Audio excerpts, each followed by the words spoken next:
बहुत स्वागत है आपका। आप देख रहे हैं कहानी कुश्ती की। मैं हूं सौरभ, आपके साथ हमारे मेहमान समीर चौगांवकर साहब, विनोद अग्निहोत्री जी, विजय त्रिवेदी जी और हर्षवर्धन त्रिपाठी जी। बहुत स्वागत है आप सभी का एक बार फिर। हम बात कर रहे हैं आज सुप्रीम कोर्ट में एसआईआर की प्रक्रिया को लेकर सुनवाई जारी है। आज तीसरा दिन हो जाएगा। सुप्रीम कोर्ट कब फैसला देगा इस पर। राहुल गांधी ने एक वीडियो डाला कि मैं बिहार के मृत लोगों से बातचीत करते हुए बड़ा दिलचस्प अनुभव मैंने किया। चुनाव आयोग को धन्यवाद, इनको मृत घोषित कर दिया है वोटर लिस्ट में चुनाव आयोग को, वो भी बात हमने की।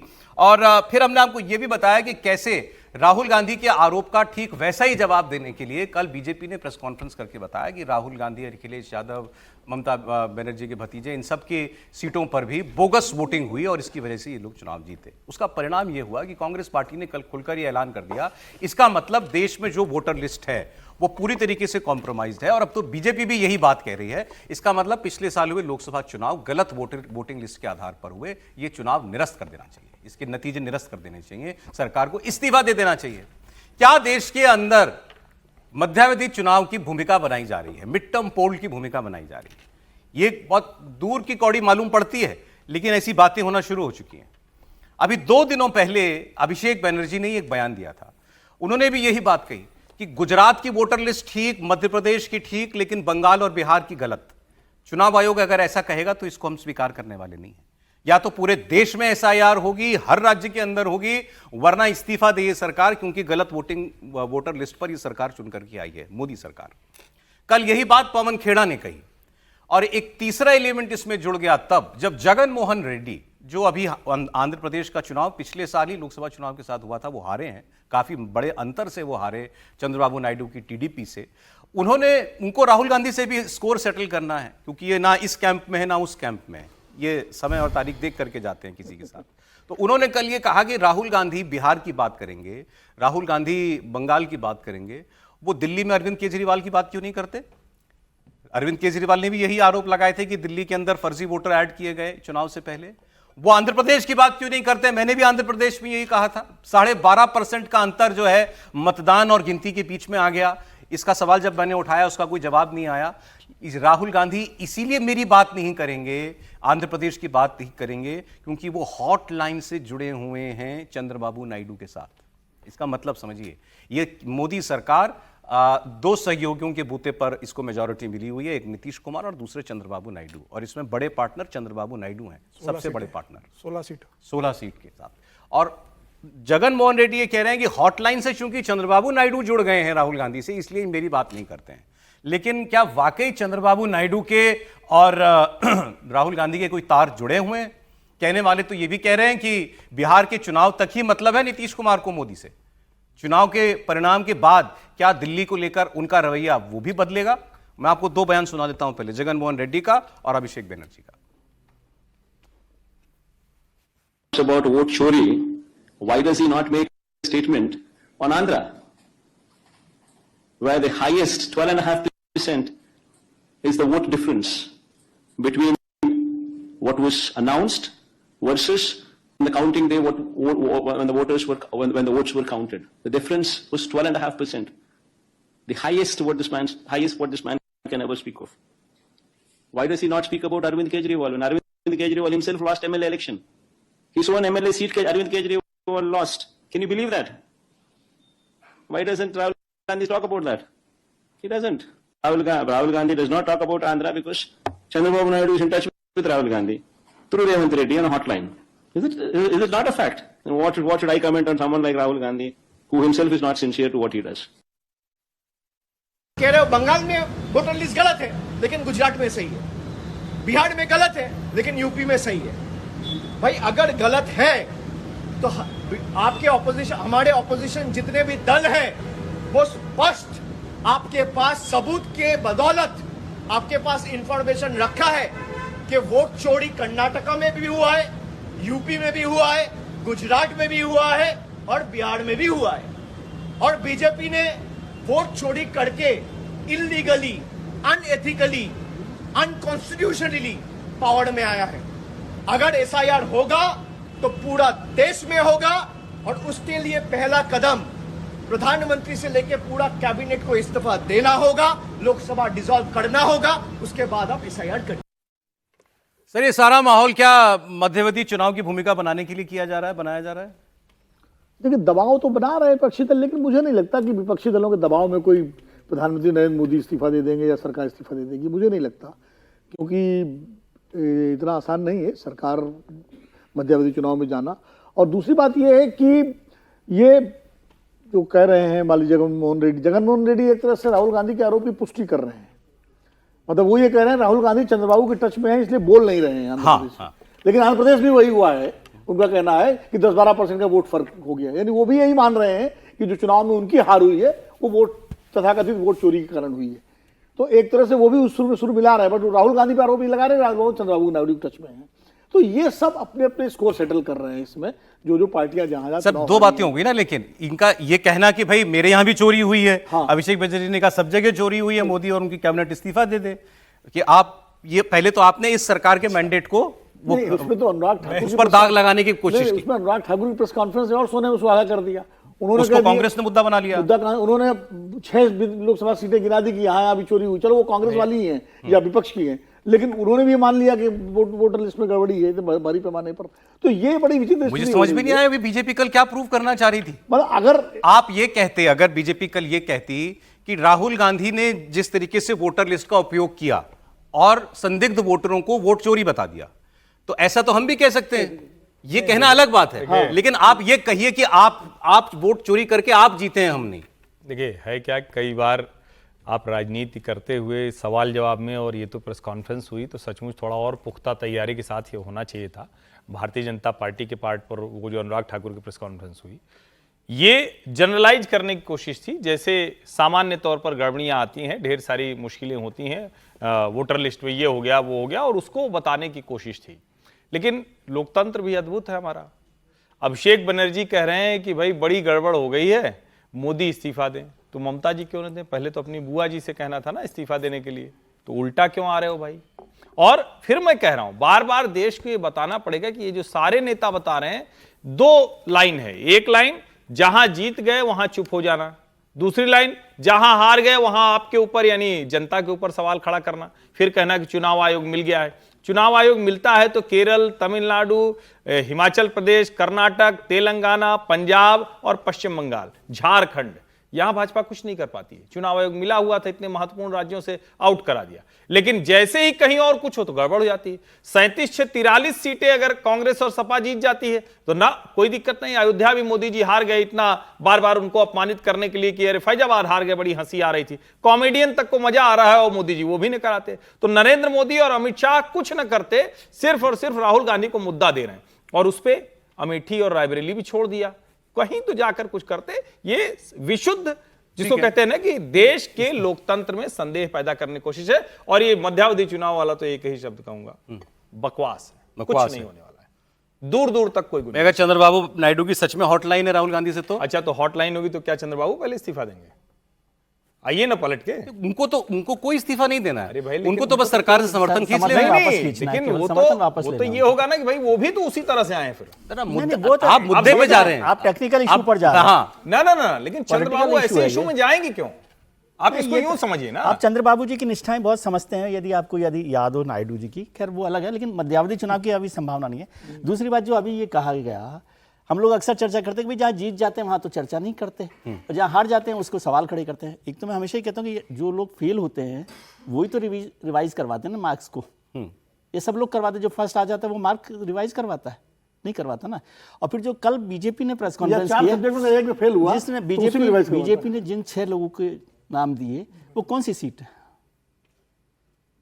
सारी सीटें जो बीजेपी ने हारी है, जो बीजेपी ने हारी है, बड़े नेताओं की बात मत कीजिए, जो बीजेपी ने हारी है। तो फिर इसमें ये तो तर्क ही कुतर्क है कि जो हार गया वो हारने वाला ही देगा ना, कि भाई गड़बड़ी की आशंका कौन जाहिर करता है? बीजेपी ने जो 6 सीट दी वो सब वो है जो बीजेपी ने हारी है। बीजेपी बताते थे कि प्रधानमंत्री जी की सीट पर, अयोध्या और जो सीट है, लखनऊ की सीट है, उसमें भी गड़बड़ हुई है, डाउटफुल वोटर है। तो ये तर्क कहीं भी काम नहीं करता।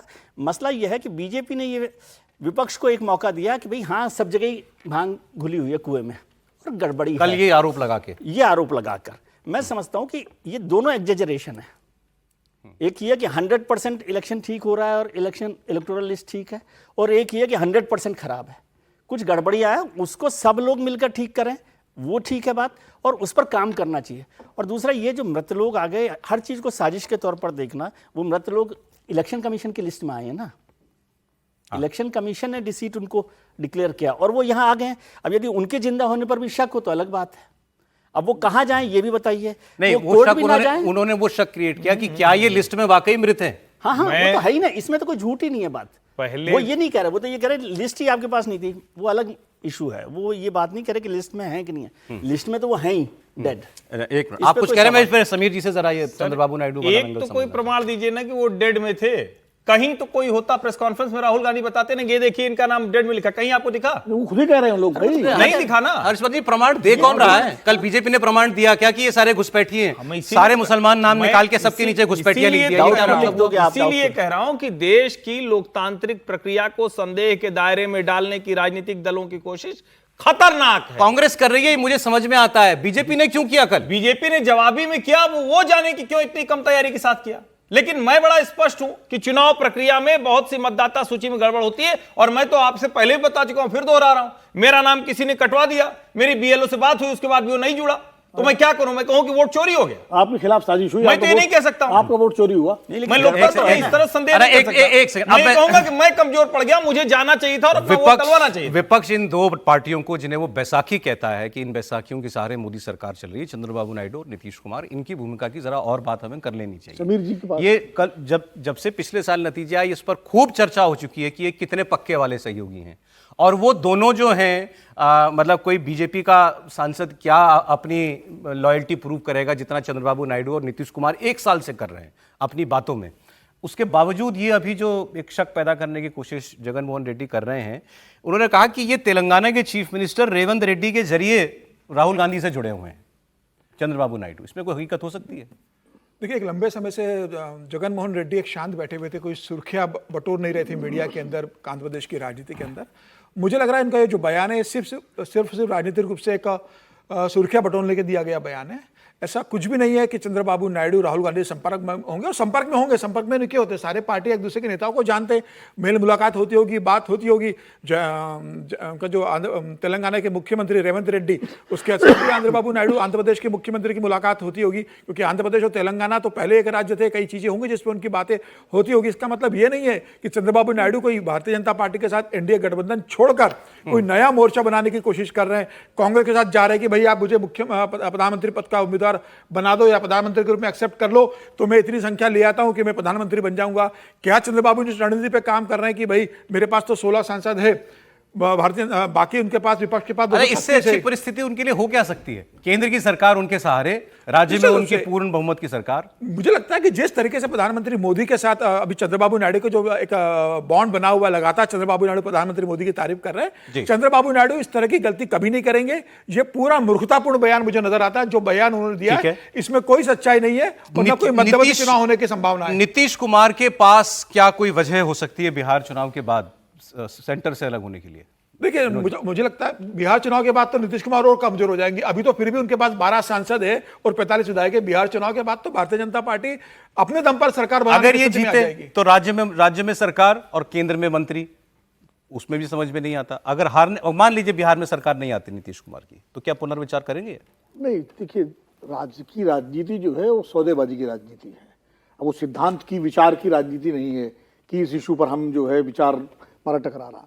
जहां अच्छी डील मिलती है, राजनीतिक दल और राजनीतिक वहीं जाते हैं, क्योंकि मार्केट, बाजार का जमाना है, विचार का तो बहुत पीछे छूट गया। तो अगर नीतीश कुमार को ये या चंद्रबाबू नायडू को बीजेपी से बेहतर डील दे सकता है इंडिया गठबंधन, तब जाएंगे। जब डील यहीं अच्छी मिल रही है तो जाने क्या सवाल है भाई? अभी तो कोई डील इनके पास देने को है क्या? सर, डील देने में क्या प्रधानमंत्री का पद देंगे, इससे क्या देंगे? वो भी नहीं बना सकते देंगे। हाँ, वो भी नहीं बना सकते। देखिए, नेता लोग कितने गजब है, एक ने सुर्रा छोड़ दिया और हम फंसे। कितने लोगों को दे देंगे चंद्रबाबू? इसमें ये भी जरा प्रैक्टिकल सोचिए ना, कि अगर वो ये कहते कि भाई चंद्रबाबू नायडू की भी सरकार गलत है, हम भी इस अभियान में शामिल हो रहे हैं, तो आप तो व्यवहारिक चल रहे हैं। अभी वो बात ही पॉलिटिकल हो रही है सारी की सारी। पॉलिटिकल में यही कह रहा हूं ना कि वो जो कर रहे हैं नहीं, उसमें कहीं से तार नहीं जुड़ता ना। इशू दे दिया कि ठीक है, इस पर चर्चा हो, बात होती रहती है, टॉकिंग पॉइंट के लिए मोदी को संकेत दे दिया कि आप चंद्रबाबू नायडू पे बहुत भरोसा मत कीजिए, वो राहुल गांधी से भी दोनों नावों पे पैर रख रहे हैं। वैसे यदि अनुभव देखा जाए, भरोसा मत कीजिए, इतिहास देखा जाए, एक मिनट, मालूम है कौन क्या करता है। सर मैं कह रहा हूं इतिहास देखा जाए तो वही चंद्रबाबू नायडू हैं जो यूनाइटेड फ्रंट के को भी हेड कर कन्वीनर रहे थे थे। और वाजपेयी सरकार को भी हेड कर रहे थे तुरंत जब सरकार बदली है तो, मतलब वाजपेयी सरकार विजय जी, आपको याद है ना, होगा? तो इसलिए चंद्रबाबू नायडू की विश्वसनीयता पर, और ये सरकार में थे और फिर वो चले गए और उनकी वजह से बीजेपी हारी 2004 का यदि चुनाव, यदि आपको याद हो कि चंद्रबाबू नायडू ही थे जो प्रेशर कर रहे थे लालकृष्ण आडवाणी के अलावा कि वहां पर जल्दी इलेक्शन करवाया जाए। और फिर परम सम्माननीय नीतीश जी के बारे में तो बहुत कम याद रहता है मुझे कि कब कब वो कहाँ जा सकते हैं, कब नहीं जा सकते। तो एक लाइन में कह दीजिए ना, नीतीश जी और चंद्रबाबू नायडू, नीतीश नायडू दोनों एक बराबर विश्वसनीय। विश्वसनीय है, लेकिन वो सौरभ, सही, बड़ा विनोद जी ने दिलचस्प सही बता बात रहा की कि डील की बात है। होगा इतिहास, चंद्रबाबू नायडू यूनाइटेड फ्रंट के कन्वीनर थे और जैसे ही यूनाइटेड फ्रंट डिफीट हुआ, सबसे पहले पाला बदल के जाने वाले एनडीए के साथ वो थे, वाजपेयी जी के साथ। और हरकिशन सुरजीत की प्रेस कॉन्फ्रेंस याद है, जब हम लोगों ने उनसे पूछा तो उन्होंने बड़े हताश स्वर में कहा कि what I can do, even my convener has cross the line. हाँ, तो वही कर रहा हूँ ना, इसलिए ये सवाल खड़ा करना कि नहीं हो सकता। विश्वसनीयता दोनों की। अब कितने विश्वसनीय हैं नायडू नीतीश, इस पर हम यहां बहस करें। दुनिया में बहस हो रही है कि पाकिस्तान कितना विश्वसनीय है अमेरिका के लिए। तो आइए थोड़ा अंतर्राष्ट्रीय खबरों की हम बात कर लेते हैं।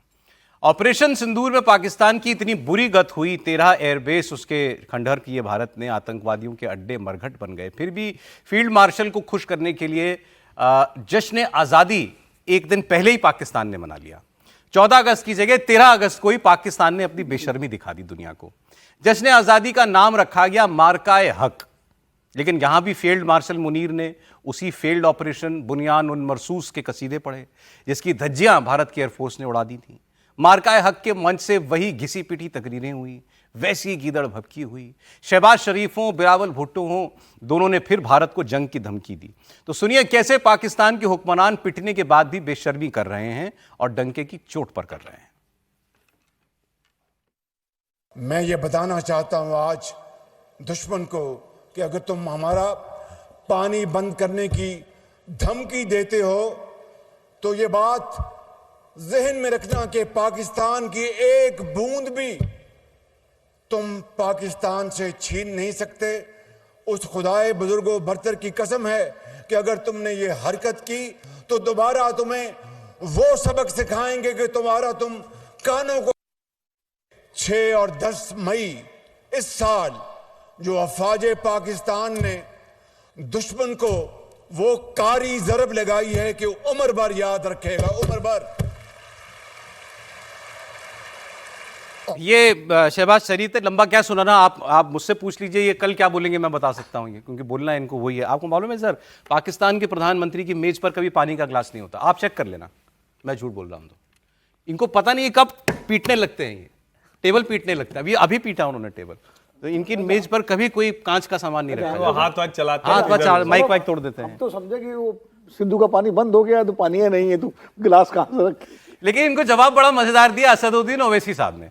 उनके पास मतलब हमारे भाई बंधु पहुंचे कि साहब पाकिस्तान के नेता ये कह रहे हैं हमारा पानी पर हमारी नज़र डाली, सिंधु जल समझौते के को ख़त्म किया तो हम मिसाइल मार देंगे। तो उन्होंने बड़े मज़ेदार तरीके से जवाब दिया। मैं बोलूँगा तो ख़राब हो जाएगा, आप सुन लीजिए। ब्रह्मोस है हमारे पास, और फिर उनको ये भी समझना चाहिए कि वो उन्होंने खुद कहा कि मैं स्विमिंग कॉस्ट्यूम में था तो मुझे मालूम हुआ कि 9 एयरबेस चले गए। इस तरह की बकवास उनको नहीं करनी चाहिए।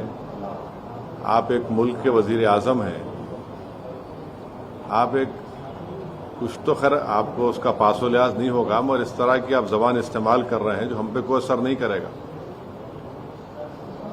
पानी इंडस वाटर ट्रीटी को सरकार ने एबेंस में रखा है।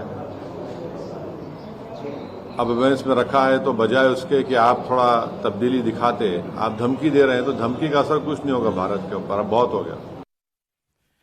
अच्छा, ओवैसी साहब ने जैसे कहा ब्रह्मोस है हमारे पास, और उनको तो मालूम है, वो तो स्विमिंग पूल में तैर रहे थे जब ब्रह्मोस फटी थी जाकर के एयरबेस के ऊपर। इस पर भी चलिए ये सब जानते हैं, पाकिस्तानी भी जो वो कह रहे हैं उसका क्या मतलब होगा। ओवैसी साहब से इसके बाद एक सवाल हुआ, वो टॉपिक मुझसे आज छूट जाता, इनकी बात सुन के मुझे याद हो गया। भारत और पाकिस्तान UAE में एशिया कप का मैच खेलेंगे अगले महीने शायद, 14 सितंबर। इनसे पूछा गया कि आप मैच देखेंगे, इन्होंने कहा मेरी गैरत गवारा नहीं करेगी कि मैं वो मैच देखूं। मुझे लगता है इस पर हमें भी बात करनी चाहिए और देश में बहस होनी चाहिए। वो कह रहा है कि हम मिसाइल मार देंगे, वो कह रहा है कि पाकिस्तान का फील्ड मार्शल अमेरिका में जाके कहता है कि हम आधी दुनिया खत्म कर देंगे अगर हमारे पे आ गई तो, हमारे पास एटम बम है। आधी दुनिया खत्म करने का धमकी दे रहा है तो पूरा भारत तो होगा ही ना उसमें, और आप उसके साथ क्रिकेट का मैच खेल रहे हो। क्या मजबूरी होगी ऐसी हमारी, क्यों खेलना है? एक ट्रॉफी छूट जाएगी, बोर्ड को कुछ पैसा कम आ जाएगा तो क्या हो जाएगा? क्या वजह है ये जानते हुए कि इस पर एतराज होगा? सौरभ जी, एक तो ये कि न तो ट्रॉफी छूटेगी न पैसा कम होगा। हम उस आतंकवादी मुल्क के जाहिल खिलाड़ियों के साथ क्रिकेट नहीं खेलेंगे। ये बायकॉट पाकिस्तान भी करता रहा है, हम भी कर सकते हैं। ऐसा नहीं कि कोई बहुत बड़ी चीज है, ऐसे कहा जा रहा है किसी हम इंटरनेशनल ट्रीटी से बंधे हुए। अरे हमने इंडस वाटर ट्रीटी तो खत्म कर दी। Exactly. तब तो हमने नहीं सोचा। क्यों?